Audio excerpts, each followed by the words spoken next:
Hey guys, welcome back. I hope everyone is having a good week. I think tomorrow's Friday. I had to think about that for a second. um, I'm not gonna lie, I've been a little, I don't know, burnt out, I guess you could say. Just being a full-time stay-at-home mom, and like I don't really get a lot of help from my husband because he's busy with school and work, so he's, just capped out. And I have been feeling very kind of like burnt out because I'm on like constant mom duty 24/7. Um and it's just like it's just a lot. And then also, this doing this with the videos and recording my journey with reading the Bible and recording my journey with getting to know God and bringing him into my life and reading his word and getting to know him and his word is also not been an easy thing to do. And I'd be lying if I didn't say that I've um, been struggling today. I did not want to make today's video. I didn't want to do anything today. I had trouble even just connecting with my daughter today and being like present with her. Um, I just kept wanting to watch like random, nonsense videos on my phone all day today and just like disconnect from everyone. And I just, I kept thinking like,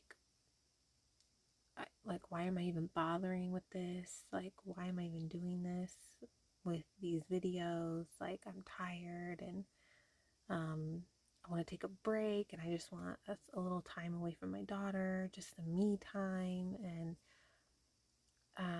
I just, I don't know, it's just been hard, but I'm trying to remember and just trust that, you know, God told me to do this, God guided me to do this for a reason, and He was very specific in telling me to be patient. And even right now, right before I started recording, I just asked God and I just prayed and was like, you know, I don't even like, I just want to make sure that like, because what really like helps me in life is helping people. I'm helping people really just feeds my soul. It really just makes me feel full of life. And I just want to make sure that like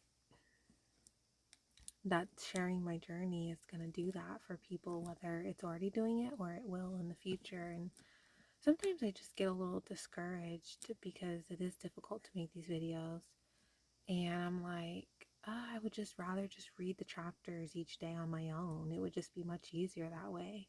But then I just try to remember that God has asked me to do this, has guided me to do this, and I just have to trust in Him and trust that He wouldn't ask me to do this if there wasn't like a reason for it. So I don't know, I'm trying to trust that, but it is hard because I feel like the enemy sometimes takes advantage when you have like hard days and it's like, yeah, just quit. Yeah, just quit. Like, yeah, just, go back to how you used to be or revert or, stop doing this or that or, like go back and do bad things, like, and I just, sometimes it's hard to like fight those whispers and those temptations. But I'm doing my best, I have to get up really early in the morning because I'm going out of town again, and it's almost midnight, and I'm like, I just mustered up the willpower and was like, you know what, just read today's chapters and record your video and just keep with it. So here I am in my closet, almost midnight, doing it. So if I can do it and do all this extra work to, read the chapters and make these videos for you guys, you can read the chapters every day or try to every day. Like you can do it. If I'm doing that plus more, you can make some time each day to read some chapters of the Bible and pray and spend some time with God. You just have to make it a priority and you have to set aside time for it. You just, you have to. So it's like any relationship in your life, you have to put in work. It's not one sided. God can't be doing everything and you're doing nothing. You have to give him, um, you know, some of you. You have to spend time with him, get to know him, read his word and do things for him too, just like he's doing things for you. It's like any other relationship you have, it's you have to put in work to get work. And that's that. So, okay guys, I'm feeling the spirit coming on me right now. So let's get into today's chapters. They're a little bit longer today, so I'm so sorry. But that's that. So let's get to it. Then he said to Gehazi, "Get yourself ready, and take my staff in your hand, and be on your way. If you meet anyone, do not greet him, and if anyone greets you, do not answer him, but lay my staff on the face of the child." And the mother of the child said, "As the Lord lives, and as your soul lives, I will not leave you."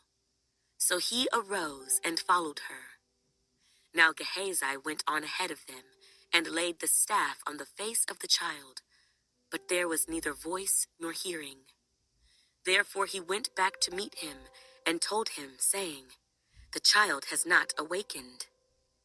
When Elisha came into the house, there was the child, lying dead on his bed. He went in, therefore, shut the door behind the two of them, and prayed to the Lord.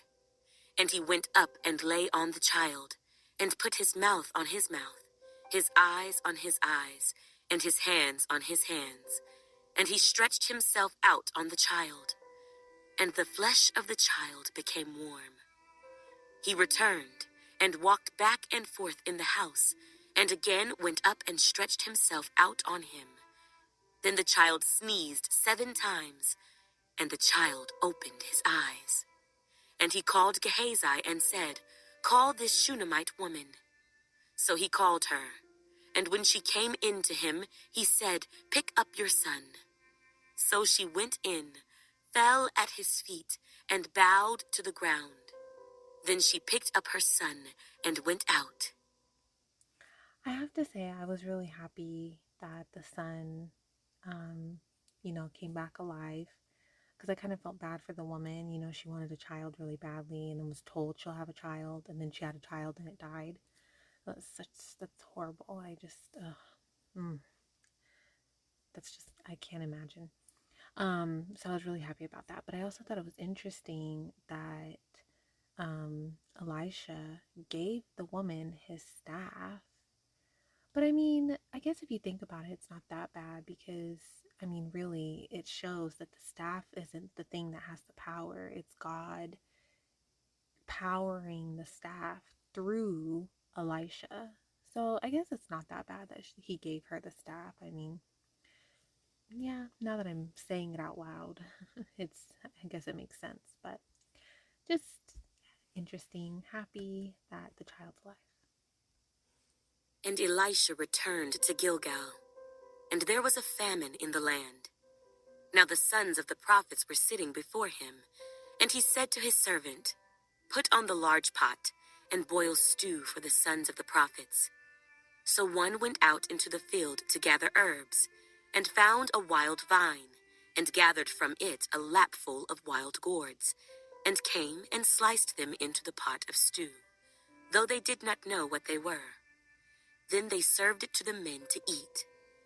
Now it happened, as they were eating the stew, that they cried out and said, "Man of God, there is death in the pot." And they could not eat it. So he said, "Then bring some flour." And he put it into the pot and said, "Serve it to the people, that they may eat." And there was nothing harmful in the pot. Then a man came from Baal Shalisha, and brought the man of God bread of the first fruits, 20 loaves of barley bread, and newly ripened grain in his knapsack. And he said, "Give it to the people, that they may eat."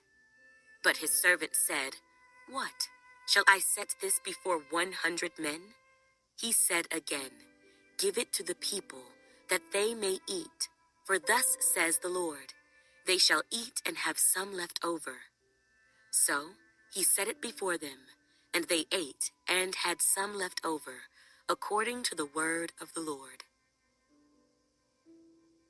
Now Naaman, commander of the army of the king of Syria, was a great and honorable man in the eyes of his master, because by him the Lord had given victory to Syria. He was also a mighty man of valor, but a leper. And the Syrians had gone out on raids and had brought back captive a young girl from the land of Israel. She waited on Naaman's wife. Then she said to her mistress, "If only my master were with the prophet who is in Samaria, for he would heal him of his leprosy." And Naaman went in and told his master, saying, "Thus and thus said the girl who is from the land of Israel." Then the king of Syria said, "Go now, and I will send a letter to the king of Israel." So he departed and took with him 10 talents of silver, 6,000 shekels of gold, and 10 changes of clothing. Then he brought the letter to the king of Israel, which said, "Now be advised, when this letter comes to you, that I have sent Naaman, my servant, to you, that you may heal him of his leprosy." And it happened, when the king of Israel read the letter, that he tore his clothes and said, "Am I God, to kill and make alive, that this man sends a man to me to heal him of his leprosy? Therefore please consider and see how he seeks a quarrel with me." So it was, when Elisha the man of God heard that the king of Israel had torn his clothes, that he sent to the king, saying, "Why have you torn your clothes? Please, let him come to me, and he shall know that there is a prophet in Israel." I've seen that mentioned before, how something happens and then someone tears their clothes. And I don't understand that. I keep forgetting to look it up, but it seems like it's like something like significant, like it means something really big because it's only been like mentioned with like in ways that's like, oh my God, he tore his clothes. Like, like, I don't know, it's always seemed like it's been attached to something like some bigger meaning. So I'm very curious what that means. And I know I've said it before, I need to make notes, I need to look stuff up. Guys, I am struggling. I the fact that I'm even just reading the Bible every day and making these videos is already like been difficult for me. So to add notes onto it and then research, it's just like I can't even handle that right now. I'm so sorry. I wish that I could do more. I just at the moment I'm just a little stressed out. So if you know the answers, help me out in the comments. And if you don't, let's look it up together because I'm a little capped out right now of extracurricular activities that I can do. So researching things in the Bible, certain things, like small details like that, it's a lot. Then Naaman went with his horses and chariot, and he stood at the door of Elisha's house. And Elisha sent a messenger to him, saying, "Go and wash in the Jordan 7 times, and your flesh shall be restored to you, and you shall be clean." But Naaman became furious, and went away and said, "Indeed, I said to myself, he will surely come out to me, and stand and call on the name of the Lord his God, and wave his hand over the place, and heal the leprosy. Are not the Abana and the Pharpar, the rivers of Damascus, better than all the waters of Israel? Could I not wash in them and be clean?" So he turned and went away in a rage.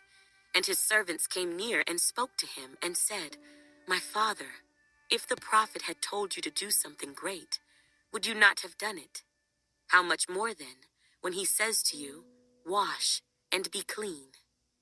So he went down and dipped 7 times in the Jordan, according to the saying of the man of God.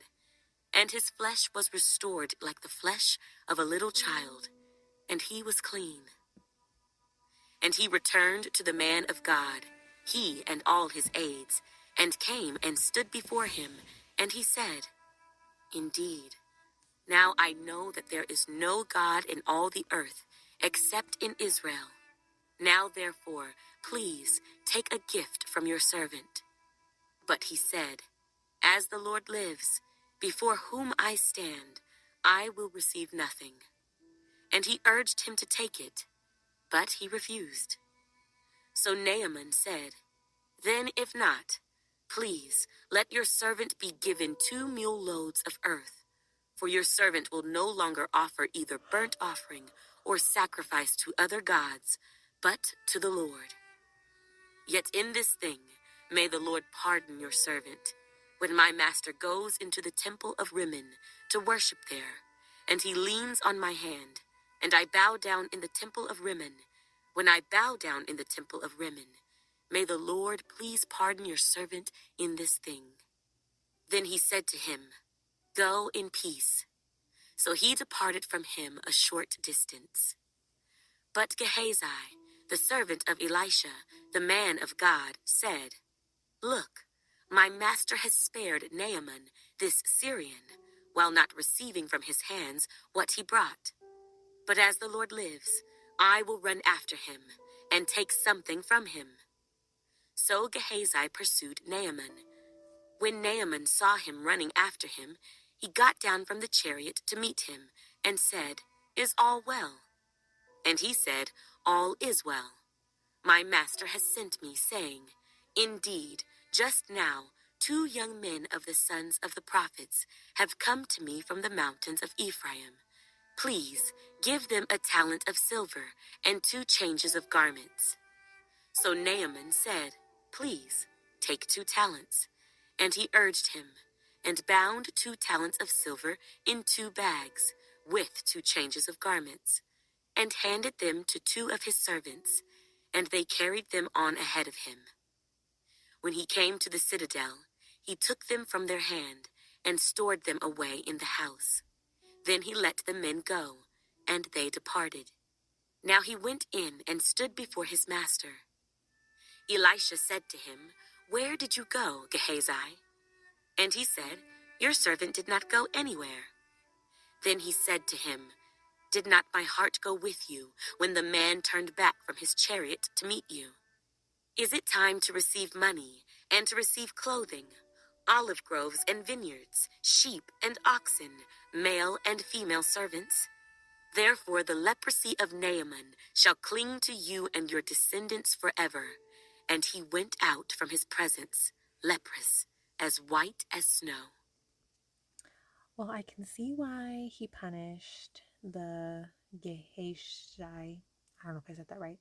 Anyways, his servant, because he lied and was being greedy and trying to take like the gift that Naaman was trying to give to Elisha. But again, why are his descendants being punished? It literally is like saying, and your descendants forever will have the leprosy. That's like, why? Why can't just the Gehazi, I think, I don't know if I'm saying that right, be punished? Why does all his future descendants have to be punished for something he did? I don't understand that. I don't understand the purpose of that. I don't get it. And it like irritates me. And I want to like know why God does that. Why that's a thing. Why it's a reoccurring theme so far in the Bible. And it frustrates me. And I don't like it. I don't like it. I don't like the thought that other people get punished future generations are being punished for prior generations of bad doing. Like, I don't like it. And the sons of the prophets said to Elisha, "See now, the place where we dwell with you is too small for us. Please, let us go to the Jordan, and let every man take a beam from there, and let us make there a place where we may dwell." So he answered, "Go." Then one said, "Please consent to go with your servants." And he answered, "I will go." So he went with them. And when they came to the Jordan, they cut down trees. But as one was cutting down a tree, the iron axe head fell into the water, and he cried out and said, "Alas, master, for it was borrowed." So the man of God said, "Where did it fall?" And he showed him the place. So he cut off a stick and threw it in there, and he made the iron float. Therefore he said, "Pick it up for yourself." So he reached out his hand and took it. Now the king of Syria was making war against Israel, and he consulted with his servants, saying, "My camp will be in such and such a place." And the man of God sent to the king of Israel, saying, "Beware that you do not pass this place, for the Syrians are coming down there." Then the king of Israel sent someone to the place of which the man of God had told him. Thus he warned him, and he was watchful there, not just once or twice. Therefore the heart of the king of Syria was greatly troubled by this thing, and he called his servants and said to them, "Will you not show me which of us is for the king of Israel?" And one of his servants said, "None, my lord, O king.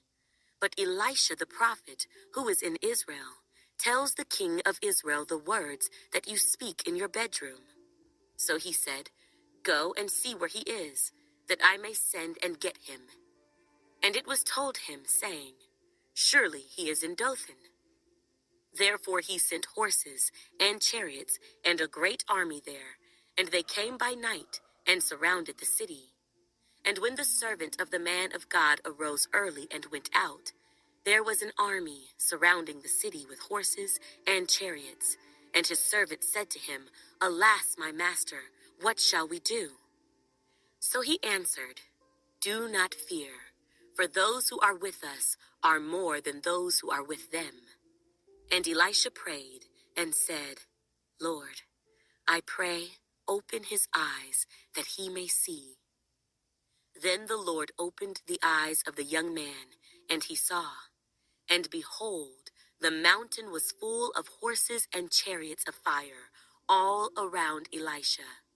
So when the Syrians came down to him, I was so like, I thought that was so cool, like that, and that he was able to, like, the young man was able to see all that.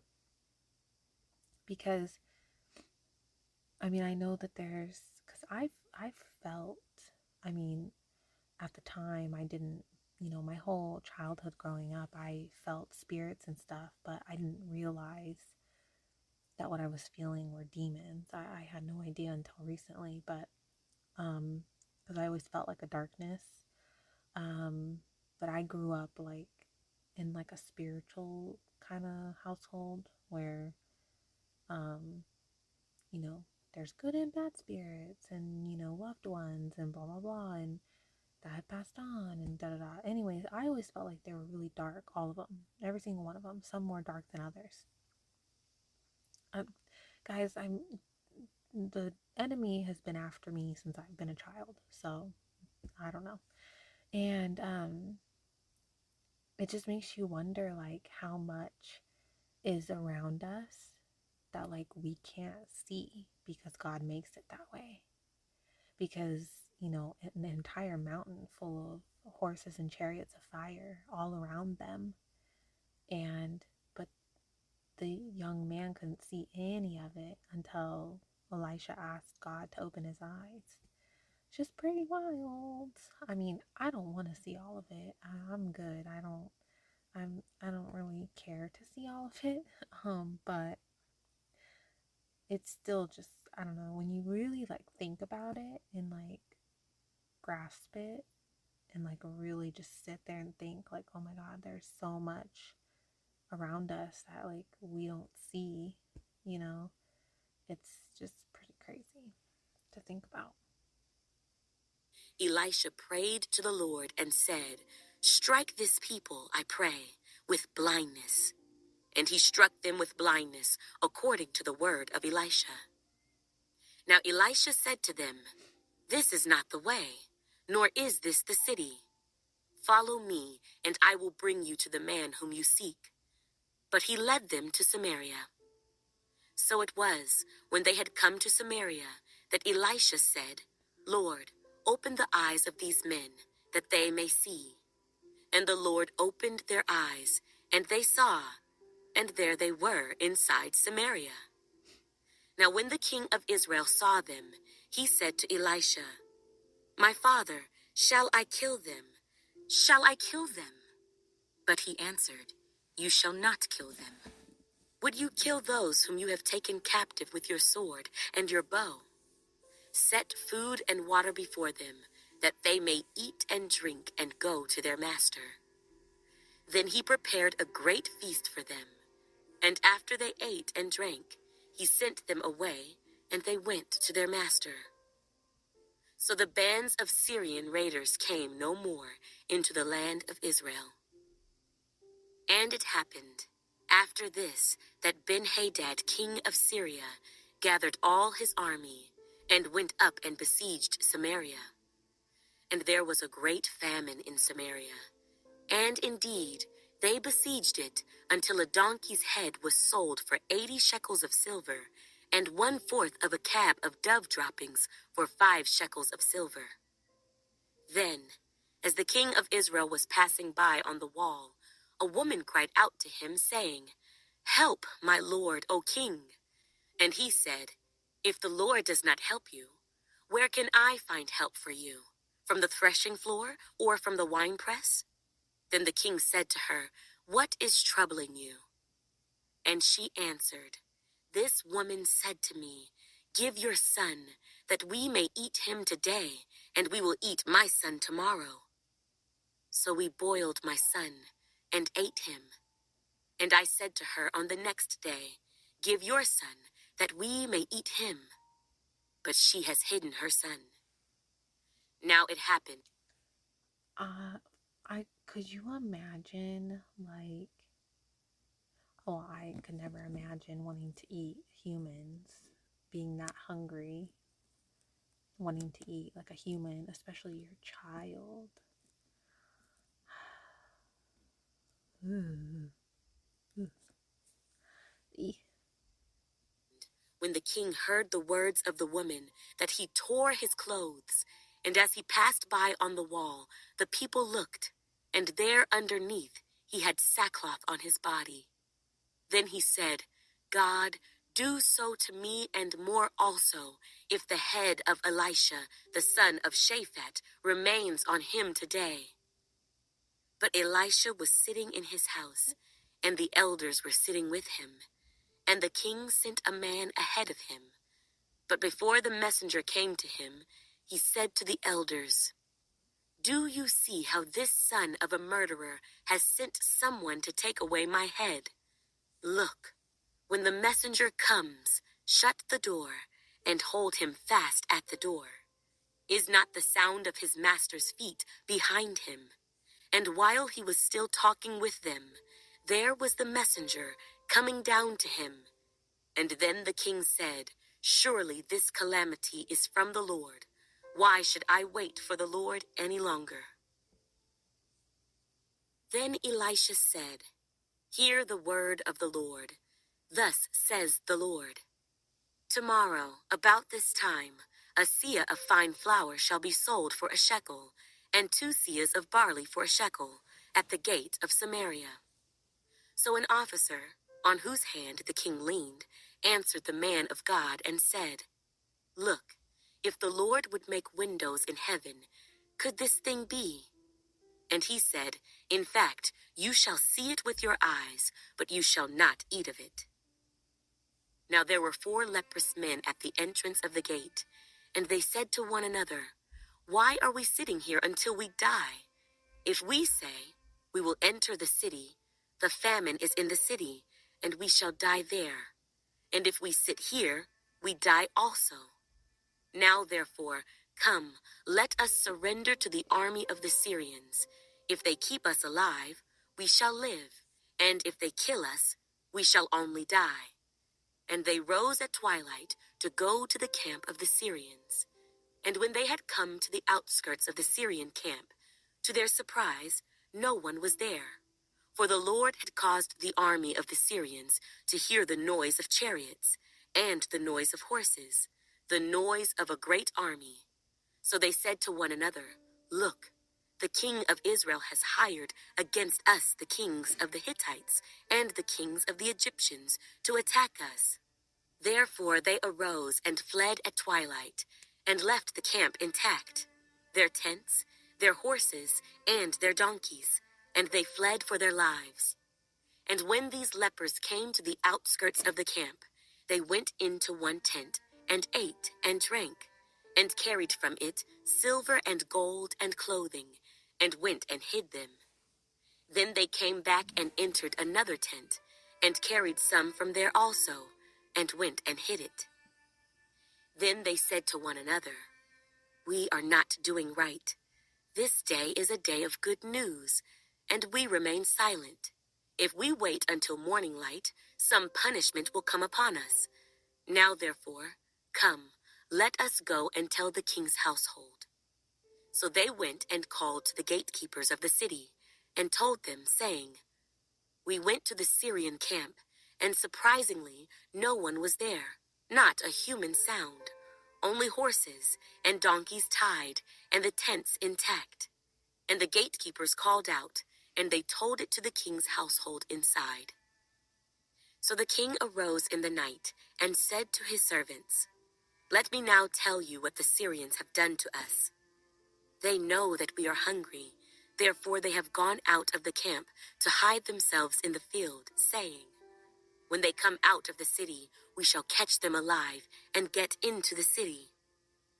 And one of his servants answered and said, "Please, let several men take 5 of the remaining horses which are left in the city. Look, they may either become like all the multitude of Israel that are left in it, or indeed, I say, they may become like all the multitude of Israel left from those who are consumed. So let us send them and see." Therefore they took 2 chariots with horses, and the king sent them in the direction of the Syrian army, saying, "Go and see." And they went after them to the Jordan, and indeed all the road was full of garments and weapons which the Syrians had thrown away in their haste. So the messengers returned and told the king. Then the people went out and plundered the tents of the Syrians. So a seah of fine flour was sold for a shekel, and 2 seahs of barley for a shekel, according to the word of the Lord. Now the king had appointed the officer on whose hand he leaned to have charge of the gate. But the people trampled him in the gate, and he died, just as the man of God had said, who spoke when the king came down to him. So it happened, just as the man of God had spoken to the king, saying, 2 seahs of barley for a shekel, and a seah of fine flour for a shekel, shall be sold tomorrow about this time in the gate of Samaria. Then that officer had answered the man of God, and said, "Now look, if the Lord would make windows in heaven, could such a thing be?" And he had said, "In fact, you shall see it with your eyes, but you shall not eat of it." And so it happened to him, for the people trampled him in the gate, and he died. Then Elisha spoke to the woman whose son he had restored to life, saying, "Arise and go, you and your household, and stay wherever you can, for the Lord has called for a famine, and furthermore, it will come upon the land for 7 years." So the woman arose and did according to the saying of the man of God, and she went with her household, and dwelt in the land of the Philistines 7 years.